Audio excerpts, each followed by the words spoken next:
Hello, everyone, and welcome on into the Betting Pros podcast. I'm your host, Thomas Viola, and as always, for the entirety of the football season, joining me today, none other than the king of content, the high septum of soaps, the podcast power listener, and long-suffering Cowboys fan, the Oracle himself, Matt Freedman. And Matt, it is time for week one of the NFL season. We have games to talk about today, and that means we have to bring on some of the big guns here. So today we are joined by none other than Will Brinson of the Pick Six podcast, former notary. And guys, it is officially football time. Week one is here. I know Matt's not excited, but Will, how are you feeling? I'm thrilled. I love the Rams Bills Thursday night game. I don't know if this is if we're not going to pick it, but like that opener is just like a choice opener. You look at the schedule and there's like so much road chalk. It's crazy. I think picking Survivor is going to be impossible this week. And the other thing, like about a week one where there looks like there could be chaos, is I love how we're going to get so many victory laps and so many realizations that all these takes that we've been spewing for like 9 months in the offseason are just completely preposterous and dead ass wrong. Like when the Jaguars are just, like, if I think a take on the Jaguars, like I picked them to win the division. They're just going to like lose by 40 points. And I'm going to feel like such an idiot. But then you realize a week from now that none of that really matters. Exactly. Yeah. This is smartest man in the room season that we're finally ending here with the season finally beginning. Everybody's finally done having their takes that has to be better than everybody else's takes. And we can finally prove it all, watch some football. And you nailed it on the survivor pools. I was sitting with my roommates last night talking about what are we going to do for our survivor entries. And, oh, man, it is a hard week. So many 7-point road favorites.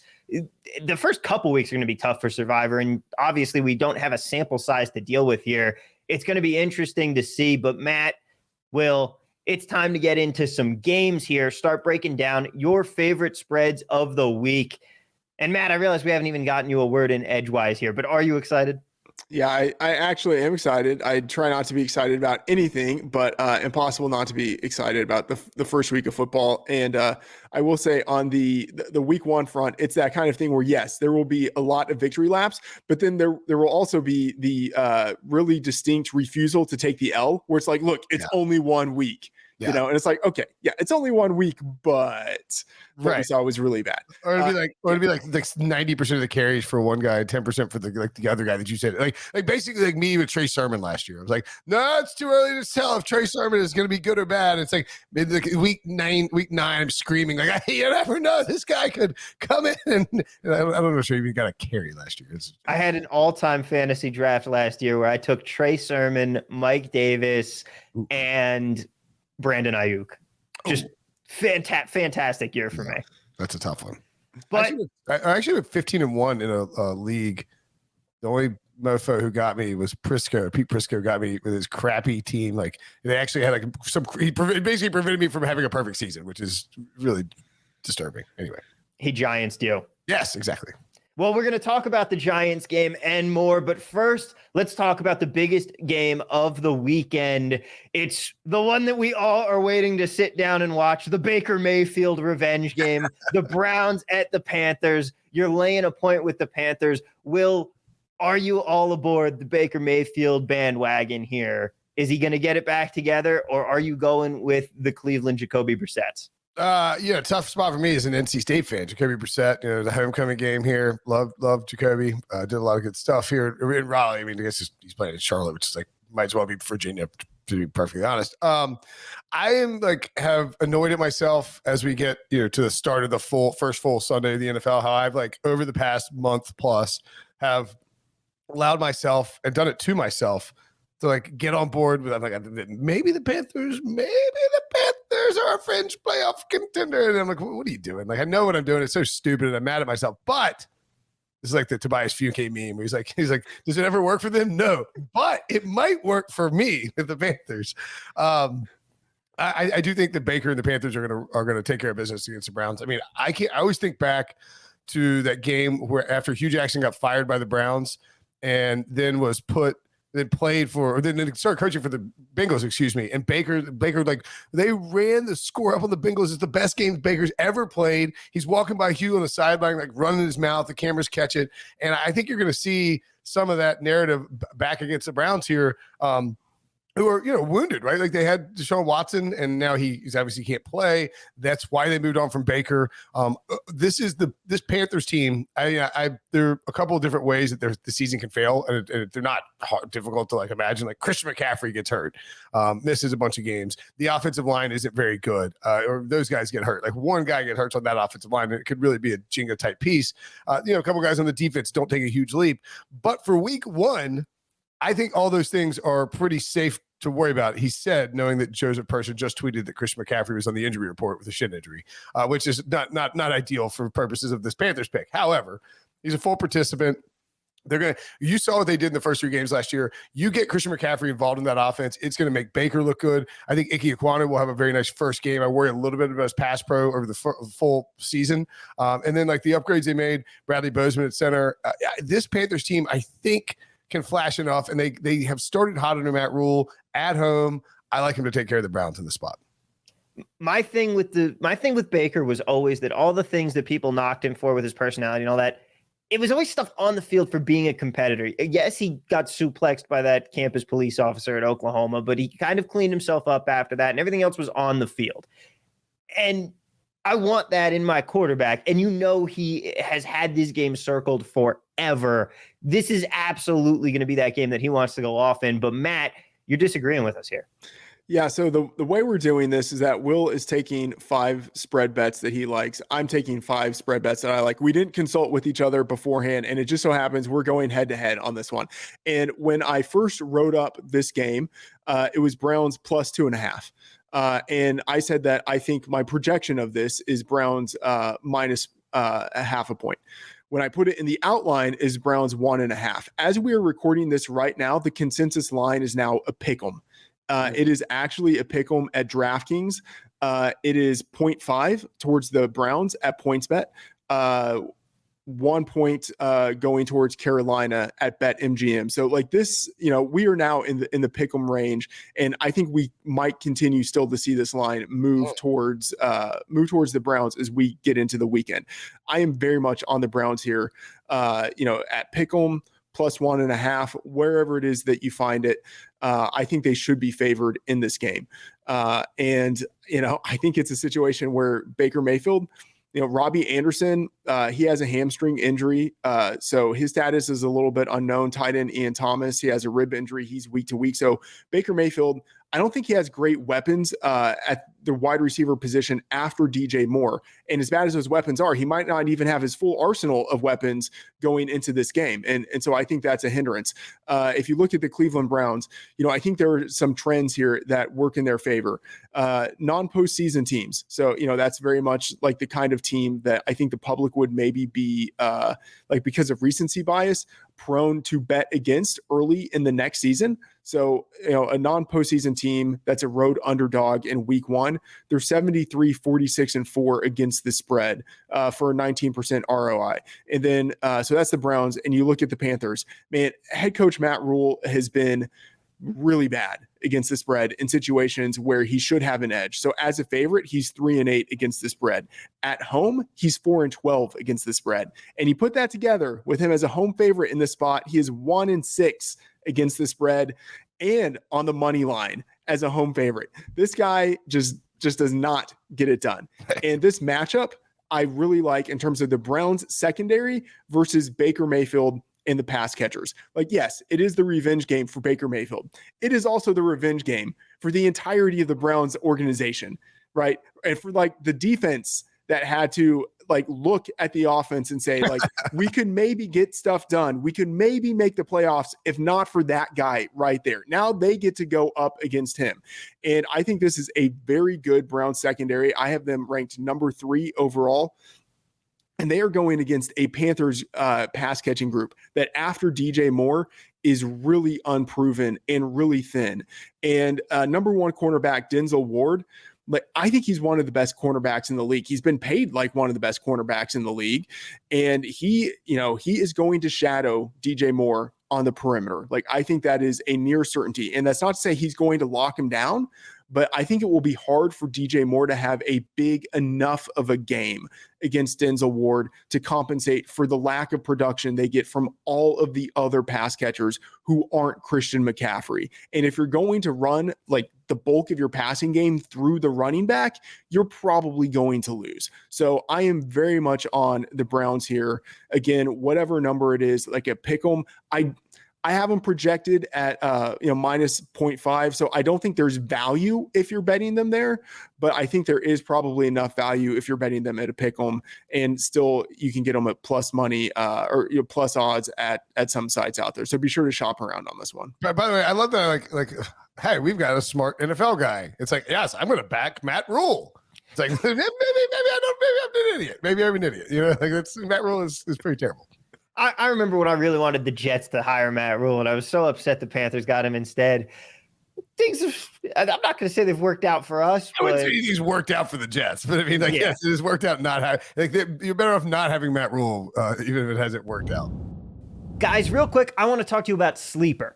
Sleeper is the fastest growing fantasy platform today with millions of players. You probably already have a fantasy league on there. My friends and I changed over this year, and I absolutely love it. It's a game-changing product unlike anything else in the industry. And now you can win on Sleeper by playing their new over-under game. It's super simple. First, in any sport, choose 2 or more players that you like and pick the over-under.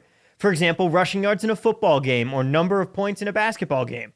Then, choose the amount of money you want to enter into the contest. If you pick correctly, you can win anywhere from 2 times to over 20 times the money you put in. The main reason I'm excited about Over Under on Sleeper is that it's the only app where I can join my friends' contests and play together. It's got a built-in group chat where I can see and copy my group's picks with the tap of a button, along with Over Under integrated into the fantasy experience itself. It's insanely fun to ride it out together, so stop what you're doing and download Sleeper now to play their new Over Under game. Have fun with your friends and make some money. Use the promo code BettingPros when you sign up for a Sleeper account today, and Sleeper will automatically credit your account $100 to get you started. Terms and conditions apply. See sleeper.com for details. This next game, though, involves a new coaching hire and one that has been around the block for a little bit of time, one could say. The Patriots are going down to Miami to play the Dolphins here in a coaching matchup rivaled in disparity by only Don Shula and Rich Brooks, who had a win differential of 320 wins when they matched up in 1995. Belichick, of course, has a casual 290, and Mike McDaniel, the new Dolphins coach, 0. And as much as I hate to say it, I'm afraid that I'm betting on the rookie coach in this one. 3.5-point favorites at home are the Dolphins here. That hook scares me a little bit. But I'm looking at the fact that Bill Belichick struggles in Miami. But he struggled in Miami against Brian Flores. But this team is also loaded. I'm stuck between two minds here. Will, provide some clarity for me. Well, I mean, I'm petrified to bet on this game because I think, objectively speaking, like say if you took the Patriots and you get rid of Belichick and you put them in like slime green Seahawks jerseys, I mean their over win total is like 5.5. Yeah. Right. Like this roster is just not, it's not great. And I think it's Matt's got the pick on this one, but I would just say like the Tua non-factor, it terrifies me because I referenced that Tua has like I said the Patriots could win the game. The CBS asked me to do 5 upset games, right? And I listed 5 games, and I was like, the Patriots would win. Like it's Belichick, week 1, rookie head coach. Tua, a young quarterback struggle against Belichick, and they got mad because Tua's 3-0 against Belichick, but he's thrown for like 400 passing yards. And then basically Dolphins fans came at me, and I sort of said that the Dolphins beat writers are homers too, and like they were like way too enthusiastic with their reporting, and so like everyone came after me for 48 hours nonstop. My mentions were like Dolphin fans screaming at me, so I'm like petrified that Tua is great in this game. The Dolphins roll. And then I have to relive that nightmare of Tuanon. So Freedman, talk me into the Patriots saving my Sunday, please. Well, now I almost hope it happens. That'd be great. Good entertainment value. Everyone except for you would enjoy it. But no, I have to go with that proven head coach in this situation. And part of it is that cornerback Byron Jones for the Dolphins, he's out on PUP with an ankle injury. And, the Patriots, by and large, they're relatively healthy entering this game.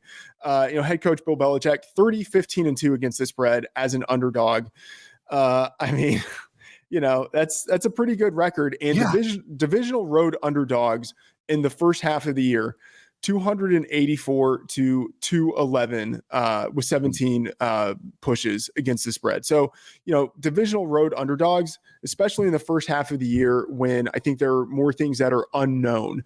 I think it's been a profitable thing to go with. And I'm just looking at this game, the Patriots run offense against the Dolphins run defense. I think that's really where this game is decided. And, with Damian Harris and Ramondre Stevenson, the Patriots have, I think, one of the better, I wouldn't say it's top 3, but top 8 running back duos in the league. And the opposing defensive line for the Dolphins, it's not bad, but it's not good in run defense.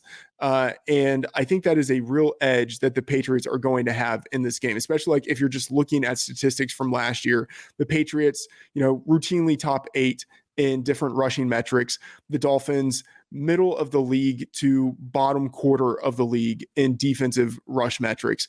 And without Brian Flores there, Tommy, you mentioned it, Flores was the defensive brain on that team. And because he was coming from the Belichick coaching tree, I think he really did give them a head-to-head edge against the Patriots. And that is gone. So that defense really could take a step back. And I know there have been reports about the Patriots, who were a power rushing, gap heavy team for years, about them struggling to incorporate zone blocking schemes into their offense. To me, obviously, if they're incorporating zone blocking schemes, you would rather have that going well than not. But I don't think that means that they are totally abandoning the power run. I think it just means that they're going to get more varied, more inventive with what they're doing in the running game, so that there's more of a mix. And the Patriots, they jettisoned right guard Shaq Mason via trade. They lost left guard Ted Karras in free agency, but otherwise they have good continuity along the offensive line. They have 4 starters, all of whom have started multiple years with the Patriots on the offensive line. And then they added in the first round left guard Cole Strange, who, they overdrafted him, but that dude was one of the most dominant interior run blocking offensive linemen in the draft. So I think they're just going to just ram it against the Dolphins for the entirety of the game, keep that offense of the Dolphins on the sideline for as long as possible. And nose tackle Raekwon Davis last year had a 36.1 run defense grade and a 29.1 tackling grade. That is the point of attack. Right up the middle of their defense, the Dolphins are weak against the run. So I think that this is going to be a game that is closer than the 3.5. If it were a 3, I would probably still be betting it. At 2.5, I don't believe I would touch it. Although, I do think that these two teams are pretty closely matched, and I don't think the home field advantage at Miami is really all that large. So I am on the Patriots in this spot at 3.5. See, you make me feel better with that too, and I like the idea that the zone blocking power thing. If Belichick doesn't think the zone blocking is going to work in week 1, he's not going to go full zone blocking against Miami. He's just going to run the power formation. I cannot get over the fact though that he has Matt Patricia and Joe Judge running his offense. That is the weirdest thing on the planet. Yes, but he is still the one running that offense. Yeah. As weird as this sounds, Belichick back in the day with the Browns, maybe I shouldn't say this because it probably doesn't mean anything good happened, but he obviously was a defensive mastermind with the Giants. When he came to the Browns, he was calling the plays on offense. They did not have an offensive coordinator for the first couple of years that he was there. He was the one overseeing the offense. There were other guys who were there, in the meetings, position groups running it. But Belichick really was the one who was overseeing the offense. And I think it's going to be a similar situation now. And he also had Saban as his defensive coordinator, so he felt good about. No, I mean, like you know what I'm saying? And I mean, he trusts Gerard Mayo and his son. So I mean, maybe he thinks they can handle the defense, and he'll run I'd be like, hey, we're running this, and Patricia's just like reading off a play sheet. That's like, and Joe Judge is like sitting there with his thumb. He's there. Yeah, he's there. Yeah, exactly. So maybe so. I hadn't thought through that process. I like that. I'm still just worried about the fact that I can't believe the Dolphins swept the Patriots last year. And I know Flores is gone, and a lot of it was the fact that he was the guy who changed the system for them and was able to buck the trends of Belichick beating his disciples, of Belichick just dominating the division. But at the same time, I just feel like at the end of the day, this Miami team is so much more talented than them. I don't think it's as even a matchup, especially when you look at it on the offensive side there. But it's week 1, and nobody knows anything, and I'm probably the one wrong here, so I will happily defer on that. If you want to win a signed Joe Mixon Cincinnati Bengals jersey, courtesy of our friends at Pristine Auction, you need to subscribe to the Betting Pros YouTube channel right now. Comment below this video, and that is it. You will automatically be entered. We will be announcing a winner right here on the channel, so make sure to turn on those notifications so you can be alerted when new episodes are up and to claim your prize. Talk about 2 Super Bowl contenders going at it here, guys. We'll probably be seeing this matchup in February. We've got the Jacksonville Jaguars facing off against the Washington Commies. BetMGM has the Commanders at -2.5 at home in this game. Carson Wentz versus Trevor Lawrence, the battle of the Gingers. Who's coming out on top? I mean, I've been saying for like 3 months that the Jaguars are just going to win this game. Like, I think the Jaguars, for one, the NFL schedule makers did not do Carson Wentz any favors, because the last time he played a football game in the NFL was the horrible Week 18 loss to the Jacksonville Jaguars that caused the Colts to miss the playoffs and made Jim Irsay go insane and force a trade of Carson Wentz out of town. And so now, of course, the NFL sends Jacksonville to Washington. Like, hey, do you enjoy that PTSD from Jacksonville? Well, so we're sending some teal your way, Carson. And not only that, the Jaguars have hired Carson Wentz's old coach, Doug Peterson. And like, Urban Meyer was unquestionably the worst hire in the history of professional football. Like, an abject failure and disaster. Pete Prisco told me on our Friday pod, the Pick Six podcast, he was talking about it because he lived in Jacksonville. He knows that does the weekly radio show. He knows that the organization really well. He's like, the stories I'm hearing now, like about Urban, like it gets worse and worse. Like, the stuff hadn't even been told publicly. It's just like he's just treating just a disaster.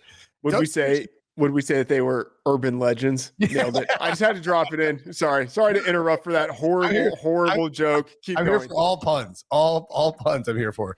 And like, Doug Peterson doesn't even have to be like Bill Belichick in 2005. Like he just has to be not Urban Meyer, and immediately this team is going to be so much better. I think he'll come in prepared. I'm not sold on. I think Washington may be a little bit better than I'm giving them credit for, but I think Jacksonville's a lot better than people are giving them credit for. I think the Jaguars just win this game, and we're like, oh right, Trevor Lawrence is awesome. It was just Urban Meyer who screwed him up. I mean, I have a hard time poking holes in the Trevor Lawrence is good at football argument, but what do you think, Matt? Yeah, I like it. I mean, when this line opened months ago, it was Jags +4.5. And it was an auto bet then. It was just like, okay, there's no way that Washington should be favored. And the fact that this moved through the key number of 3 down to 2.5 is a real sign of either the market being bullish on the Jags or really against Carson Wentz and the Washington Commanders. And honestly, it's maybe a combination of both. Exactly. I don't want to be betting on Washington. I don't necessarily want to be betting on Jacksonville, but I'd rather bet on Doug Peterson than Ron Rivera, and I'd rather bet on Trevor Lawrence than Carson Wentz. That's where I have to go in this one. Yeah, absolutely. The next game up here, guys, the Colts and the Texans. We got some division rivalry going on in week 1. The Texans 7-point home dogs in this spot.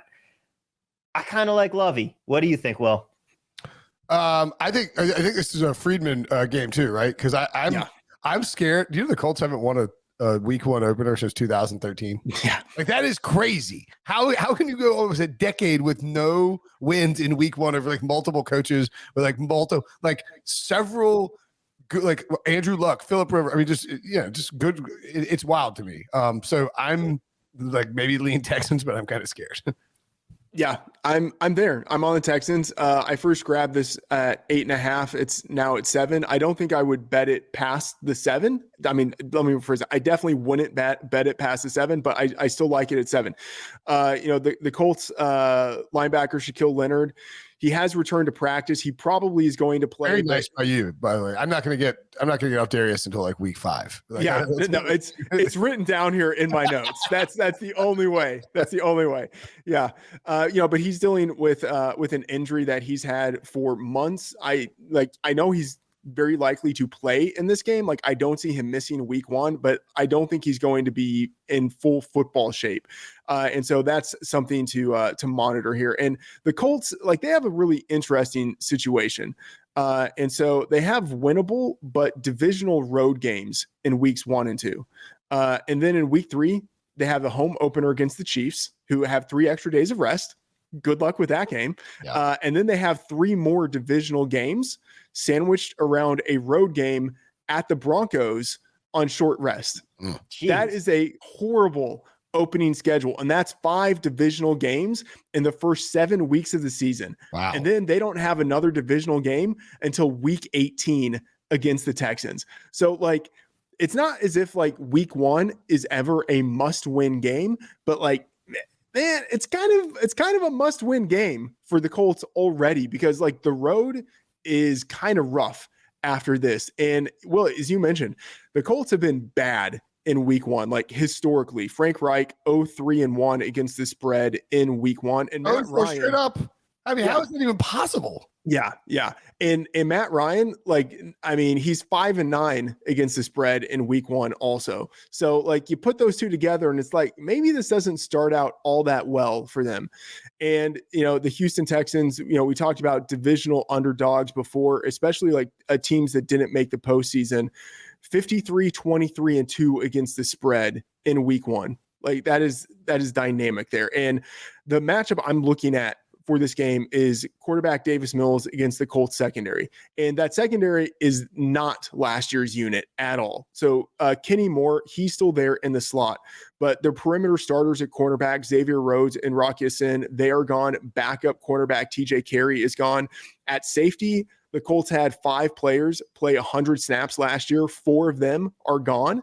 So it is a really rebuilt back end unit. And defensive quarter Matt Eberflus is the gone. big one. This is the big one right here. Yeah, that is the big one. So it's not just a lot of turnover within their cover unit. It's that the guy who oversaw the cover unit is also gone. And now they have Gus Bradley, who, like, I would say, like, feels like a master of mediocrity. Like he's on his 3rd coordinator job in as many years. And he has like a break but don't bend defense. Like over the past 3 years. Like, but that's there's no other way. Just snap in half, guys. There's no other way to describe it. Like his defenses over the past 3 years have been number 10 in yards allowed, but number 21 in scoring. Like it's just like, that's not something that makes sense, but for him, it kind of does. And they added Stephon Gilmore as their number 1 corner. That's a good addition, but he's 32 years old in September. They brought in Brandon Faxon. I don't even know how to pronounce his name. That probably says more about me, but it also says a little something about him. Like he's going to be the other starting perimeter corner for them. And the only reason he's there is because he's a Gus Bradley favorite who knows the system from their time together the past 4 years with the Chargers and then the Raiders last year. But he is a total liability in coverage. For his career, 1.33 yards per coverage snap played, including the playoffs. And their starting safety, Nick Cross, is a rookie. Like Bradley does not seem like the kind of coordinator who can quickly pull together a secondary with that much turnover and vulnerability. And then as for Davis Mills, yeah, like it was an up and down rookie season for him, but he finished the year once he returned to the starting lineup on a pretty good hot streak, 1,200 yards passing, 9 touchdowns to just 2 interceptions. Like he actually looked like a rookie who was ascending. And that's, in comparison to a lot of the other rookies who were playing last year who just didn't really improve throughout the season. So he could maybe experience the second year progression that a lot of quarterbacks experience. He still has some continuity with offensive coordinator Pep Hamilton, who was his position coach and the passing game coordinator last year. He's got some interesting weapons there. Brandon Cooks, a very steady professional receiver. And then Nico Collins as an upside wide receiver, and Brevin Jordan as, a young, pretty intriguing pass catching tight end who was the best tight end prospect of his high school recruitment class, was pretty good in college. I think went underdrafted last year, and in the preseason was getting the super majority of first team snaps. Like, you put all that together and it's like, you could see the situation, especially in garbage time, getting the backdoor cover where against a secondary that just hasn't merged yet, being able to move down the field and cover for us. So that's where I am. Texans +7. I think the Colts win.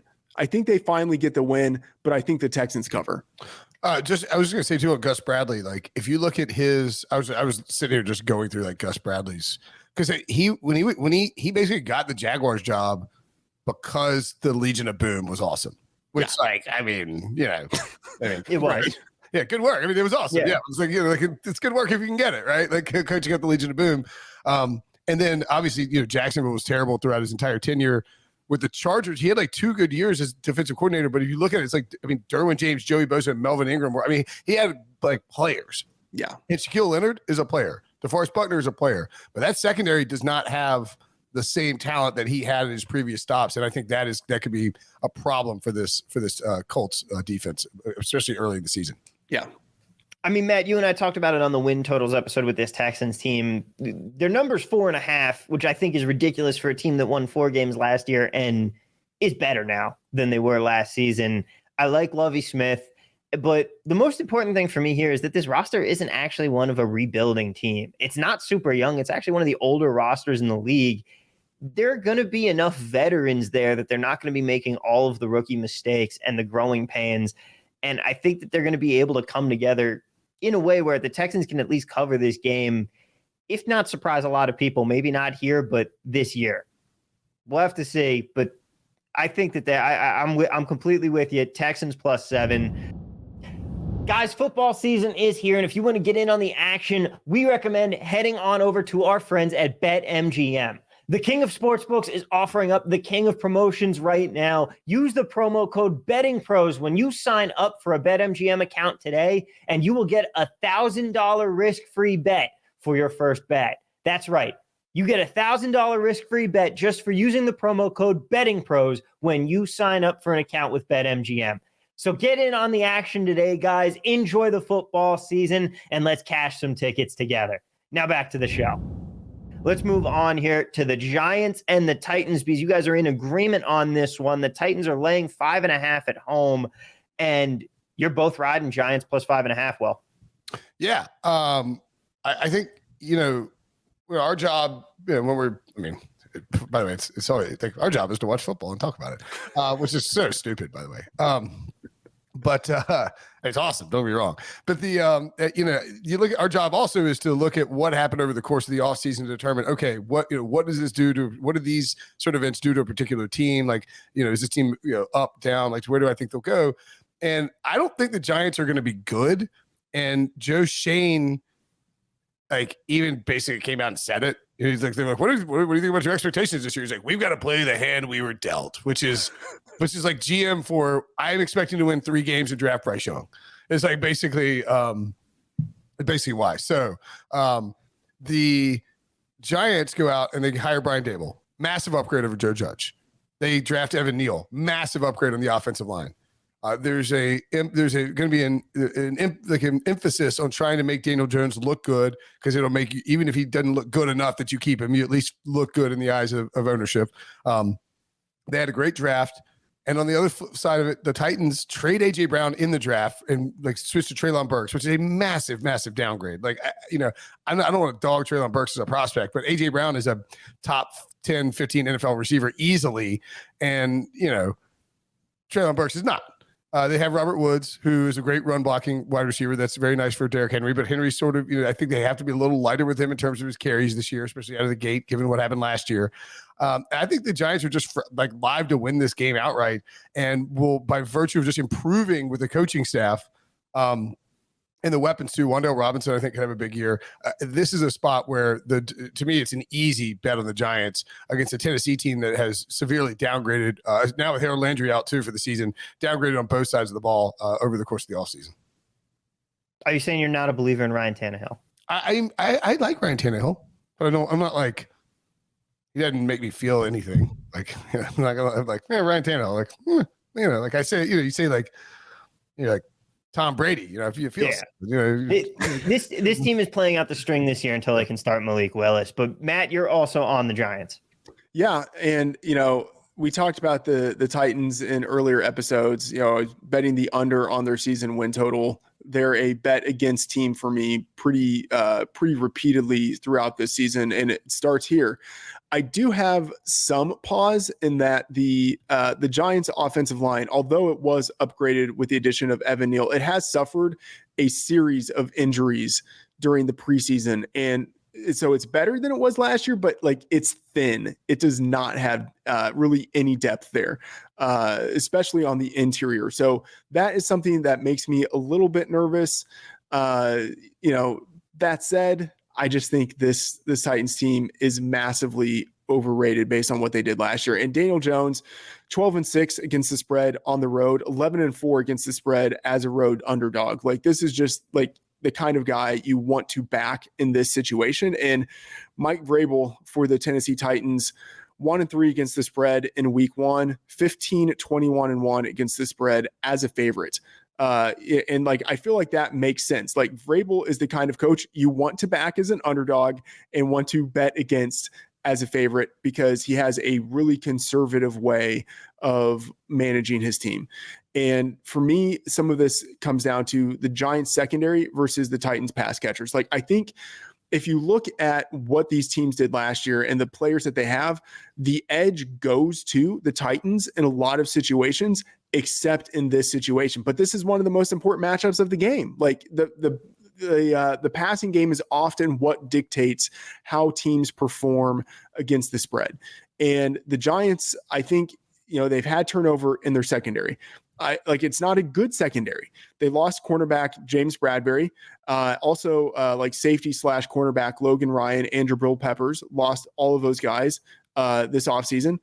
But they still have some pretty decent continuity. All 5 projected starters this year were on the team last year and got meaningful playing time. So they at least have some continuity as a unit. And number 1 cornerback Adoree Jackson, I think, is a really underappreciated player. Not only has he exhibited the ability to shadow receivers throughout his career, but unlike most perimeter corners, he actually does line up in the slot. And I think that gives, defensive coordinator Don Martindale, or Wink Martindale, more flexibility with his coverages. Jackson, he's never had a coverage grade lower than 65. And last year he was really dominant. 0.61 yards per coverage snap, 4.98 yards per target allowed. That puts him in some pretty elite territory. And it's just I know it's just 1 year, but last year he played really well. And so if he can man up either Robert Woods or Treylon Burks on the perimeter, and then if the Giants can shut down the other receiver with safety help, Westbrook Ikine and Austin Hooper, are those 2 guys going to make the Giants pay? Probably not. And so even with the subpar secondary, I think the Giants can kind of force, quote unquote, force the Titans to run the ball more, as if they need any more incentive to give Derrick Henry the ball. But if the Titans are just running every play, I think that means that this is a pretty close game, more of a field goal game than a 5.5 point game. So I will take the extra points here, Will with the Giants. The next game up is the Niners at the Bears. The Bears getting 7 points at Soldier Field against San Francisco here. Matt, you are on this one with Bears +7. I am right there with you. Yeah, it feels kind of disgusting, but this is just what the number says here. And the 49ers are already dealing with some pretty significant injuries, the most recent of which is George Kittle, missed practice on Wednesday. Be sure to monitor that. But, non-zero chance he doesn't play in week one. Their starting center, Daniel Brunskill, he has a hamstring injury. It looks like he's going to be out. And two guys who were definitely out in the secondary, cornerback Jason Verrett and safety Jimmy Ward. So that is all pretty significant. And I just want to say, like, Brunskill's, if he is out, that means that the 49ers are starting 3 new interior players on their offensive line. Like, it seems like that might be something that could be detrimental to starting quarterback Trey Lance, who is like just entering his first year as a starter.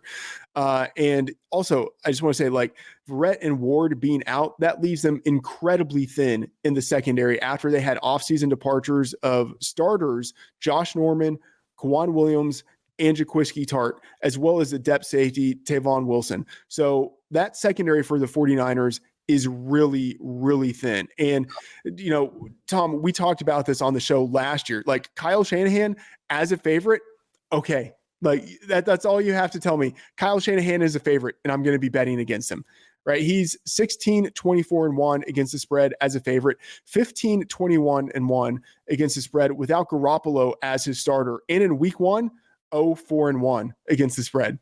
Just absolutely horrible at the beginning of the year. And, I mentioned the 49ers secondary. This matchup to me comes down to Justin Fields against that secondary. They are really thin. And as bad as the Bears offense was last year, like, it wasn't much worse in dropback EPA than the 49ers defense was. So I think this is more of an even matchup with Fields against that secondary than most people would imagine. And it's a tough matchup overall for Fields, no question, going against a defensive line that is going to keep him pressured all game. But the good thing is, he's a dual threat quarterback. He was the number 1 dual threat quarterback as a high school recruit in 2018. He has the scrambling ability to escape the pocket and pick up chunk yardage. So even though he is going to be under pressure, I think he has the skill set to minimize the impact of that pressure in this game. And with Darnell Mooney and Cole Kmet, I think he has the guys he needs to attack the what I would say is a weakened 49er secondary down the field and in the middle of the field. And I'm not going to put too much stock in the preseason, but it is worth noting he actually looked pretty good in the preseason, better than any of the other quarterbacks in the preseason in his draft class. And, a quarterback entering his second season, it's not unthinkable for him to take a significant step forward in that year. So I am on the Bears here at +7. Especially after how that preseason looked, I can't believe we're still getting 7 points with the Bears in this game. Well, the Bears have a really bad roster. Yes, they do. It is one of the 2 worst rosters in football with the Falcons, I think. Yeah. Like, there's 3 guys on the Bears that you would like, maybe four if you count Mooney, like 4 guys where you'd be like, oh yes, I would want that person on my roster if I was starting a team. It's like Mooney, Roquan, Jalen Johnson, and Fields. The Fields thing is interesting. Like, what if Fields takes a massive leap? What is the Bears ceiling this year, like win total wise? Somebody asked me this, and we were trying to figure it out. 6 wins, right? Yeah. You still don't want, even with like a massive leap. It's like, yeah. I mean, I think it would be similar to what we saw out of Deshaun Watson with the Texans early on, where like he's playing really well, and it doesn't matter because they're still losing a whole bunch of games. Yeah. Okay. They did an interesting thing investing in like wide receivers who, let's face it, are cheap, but we haven't seen them be bad. We haven't seen them be good, but we haven't seen them be bad. They've just been stuck behind other guys. I think that there's some upside. Look, I'm a big Galaxy Brain guy. That is a Galaxy Brain theory. It's like we no one's seen these guys suck. They just never play. They never play because they were behind really good wide receivers. I think it's an interesting strategy. I don't think it's going to work out for them long term. But maybe they get lucky and one of them breaks out and Darnell Mooney has someone opposite him. But Justin Fields is going to be running for his life anyhow. I still like the Bears in this game for everything that Matt said, and especially because I already have the clip saved from 2 episodes ago when Matt told me I was just flat out wrong about the fact that Trey Lance is bad at football. and I am saving that for around week 9 or 10 when the Niners have 5 wins. Trey Lance better not be bad at football. I will be very poor in best ball if Trey Lance is bad at football. My argument is this. Everything that they said about Zach Wilson coming out to the NFL, BYU, small sample size, didn't play anyone, cupcake schedule, like all of that. Trey Lance, he was playing the heavy hitters at North Dakota State. My argument would be that it's like upside riddled quarterback is drafted by a team that trades up for him, sits for a year, and then gets to be unleashed in super quarterback friendly offense with tons of weapons and offensive mastermind calling the plays, which is like very closely resembles what happened with Mahomes. I'm not saying he's going to throw 50 and 5,000, just that like, and look, Kyle Shanahan may be panicked. I mean, I think it's possible that Kyle Shanahan always wanted Jimmy G on the roster as sort of like a failsafe, just in case Trey's not ready. Yeah, and I think there'll be ups and downs, but I would be surprised if he wasn't #good at football. I know this is my hot take, but I stand. It's a hill I'm willing to die on here. The next game. I hope that you're dead by week 5. No offense. None taken. The next game up here, though, we got 2 more to get to. The Bucs and the Cowboys are going at it, and the Cowboys 2.5-point home dogs in this spot. Will, you're on this game here, and you are not siding with Tom Brady. You are going with the boys. Yeah, I'm gonna take the Cowboys as a short dog at home. I think that this is probably best to wait until Sunday night. It's the first Sunday night football game of the year. Everyone's going to bet on it. People trying to get their money back. We'll be chasing the favorite, Tom Brady, on the road. Against a Cowboys team that, like, if you look at these 2 teams, maybe more than anybody or any teams over the last month, like the general public has been selling these 2 teams, or maybe even buying the Eagles and buying the Saints as a result of selling these teams. And it's largely offensive line injuries that have caused that sort of market shift. I think people will, with the Tyron Smith news that he's out till December, I think everyone is just abandoning ship on the Cowboys. And I get it. Like it's very problematic, but I think you can make the case that the Buccaneers offensive line injuries are almost just as bad relative to the quarterback under center, because Tom Brady interior pressure is a problem. Dan Quinn has played, he's coached a ton against the Buccaneers. I don't think he'll be shocked by a large portion of the personnel when he's coaching about defense. I think they'll rush DeMarcus Lawrence and Micah Parsons on the inside to create really bad mismatches for the blocking schemes of the Buccaneers. And you're talking about, like coaching wise, Sean Payton's departure concerns me from New Orleans. I think I'm talking enough about the fact that Bruce Arians is gone, and you still have, of course, Byron Leftwich calling the plays and Tom Brady, operating it. But like, is Todd Bowles going to take a different approach to the offense than Bruce Arians? Probably. He's just inherently more conservative. And so I think the Cowboys can generate enough offense to pull. I think they'll win this one, and I probably shouldn't be home dogs, even with the injuries that they've dealt with. Matt, I know that you're not necessarily on this game, but we talked about last episode. You're not high on the Cowboys this year. Yeah, I mean, I'm very skeptical about what is going on with their injury situation at left tackle specifically. And, it means that they're having to move guys around and elevate players, move swing tackles into starting positions and swing interior linemen into starting left guard positions. And so I'm skeptical overall, but, I will say that, we at Betting Pros do have official projections.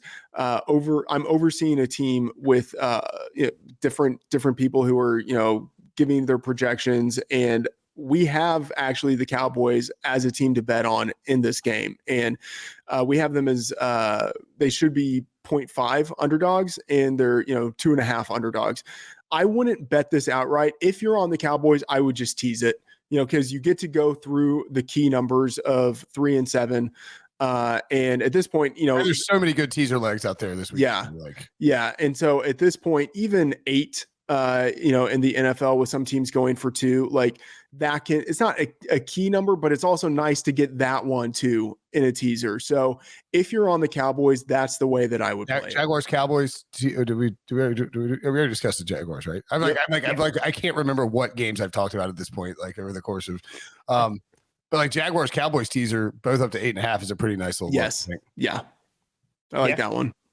I like that a lot. And do you guys like the Monday Night Football game here? Broncos at Seahawks. The Hawks getting 6.5 points at home, and the Russell Wilson revenge game here. Will, you're going with the Hawks. Yeah, so see, it's not Russell Wilson revenge game. It's Pete Carroll revenge game.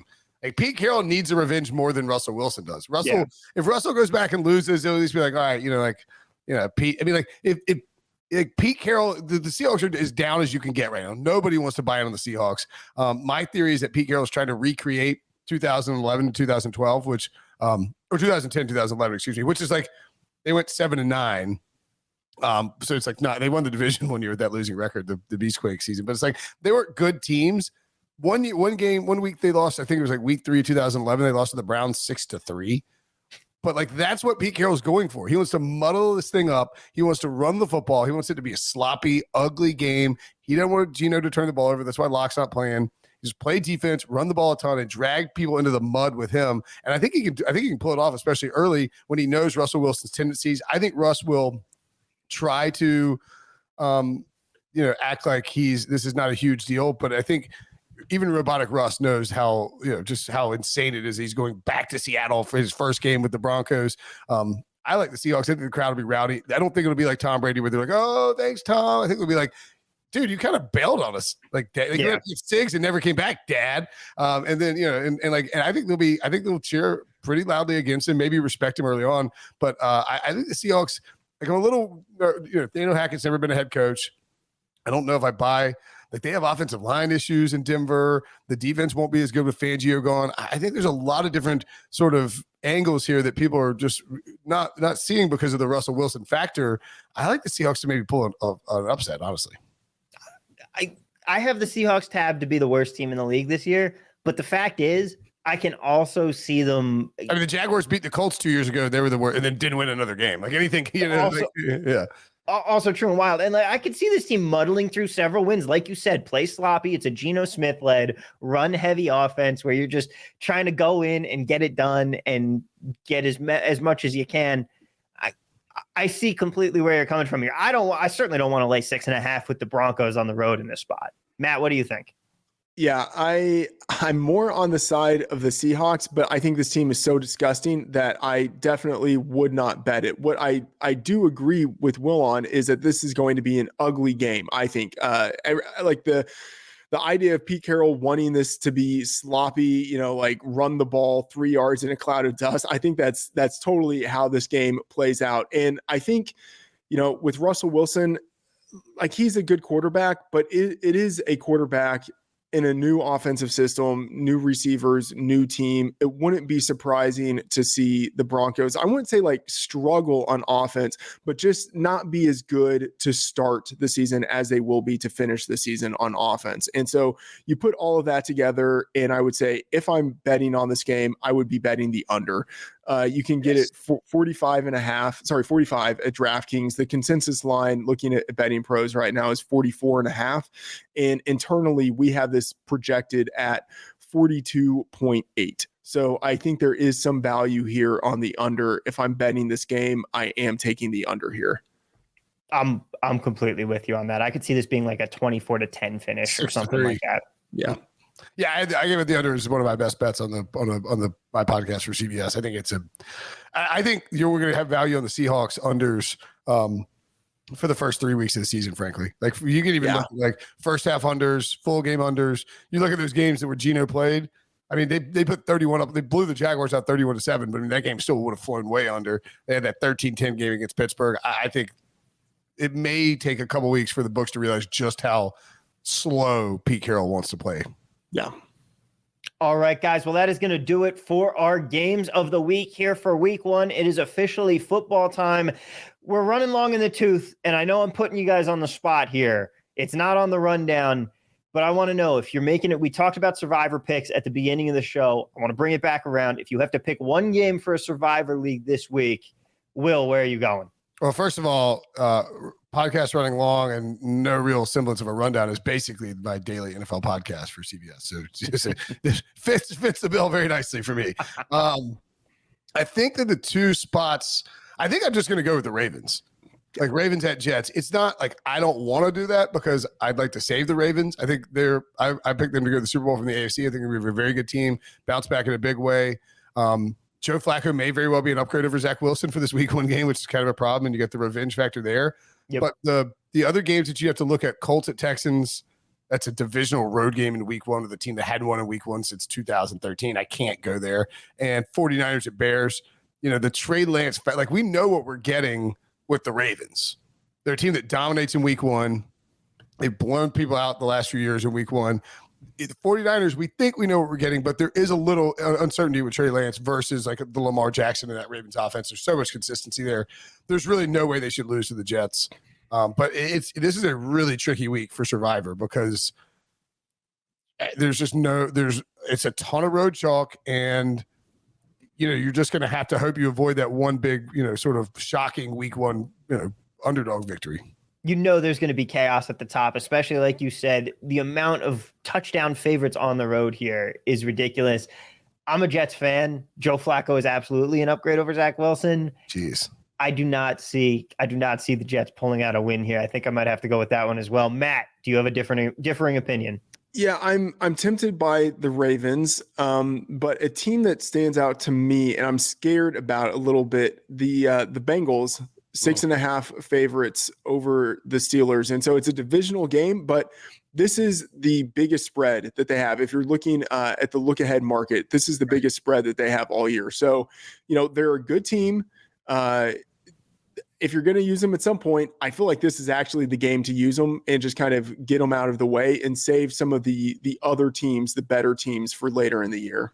Yeah, the one hang up I would have about the Bengals is that we were talking about it on the show, and Prisco said that when he was at Bengals camp and he saw Burrow, and he said Burrow looks like he looks frail because he lost so much weight after that burst of Penix. That's the only concern is because remember last year when he's come back from the ACL, they were so slow and methodical about the offense early on.